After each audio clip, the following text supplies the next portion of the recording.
Bugun Moskvaning sovuq ko'chalarida ishlayotgan opa va akalarimizga issiqqina o'zbekcha qaynoqqina mehr bilan tayyorlangan somsachalarni ulashib chiqamiz. Kim nima desa desin, lekin Rossiyada yashash O'zbekistonda yashashdan ancha qiyinroq. O'zbekistonda to'g'risi sizni ota-onangiz bor, qancha do'stlaringiz, yor birodarlaringiz bor, yaqinlaringiz bor. Xullas o'zingizni komfort zonangizda yashaysiz, yaqinlaringiz bilan tez-tez ko'rishib turasiz. Yaqinlaringizni sog'ingan paytingiz hol-ahvol so'rab chiqasiz tez-tez. Kimdir sizga ovqat qilib chaqiradi, ovqat tayyor bo'ldi deb. Farzandlaringiz, ota-onangiz har doim yoningizda bo'ladi. Rossiyada esa o'zingiz uchun o'zingiz qayg'uradigan joy. Rossiyada ishlaydiganlar buni juda ham yaxshi tushunishadi. O'zbekistonda masalan ma'lum bir muddat ishlamasangiz ham ishsiz yurishingiz mumkin. Uzog'i 1 yil, 2 yil ishsiz yashashingiz mumkin oila a'zolaringiz bilan. Bu yerda bir kun ham ishdan qola olmaysiz. Bir kun ishdan qolsangiz minusga kirib ketasiz. Kvartiralardan qarz bo'lishni boshlaysiz.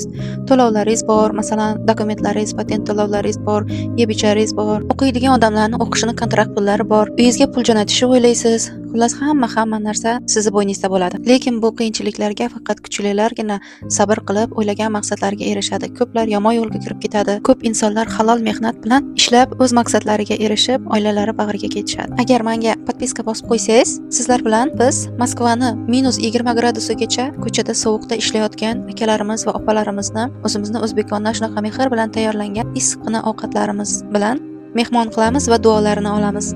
Siz ham bunga sherik bo'lishni xohlasangiz, podpiskani va yuraychani bosib qo'yishni unutmang.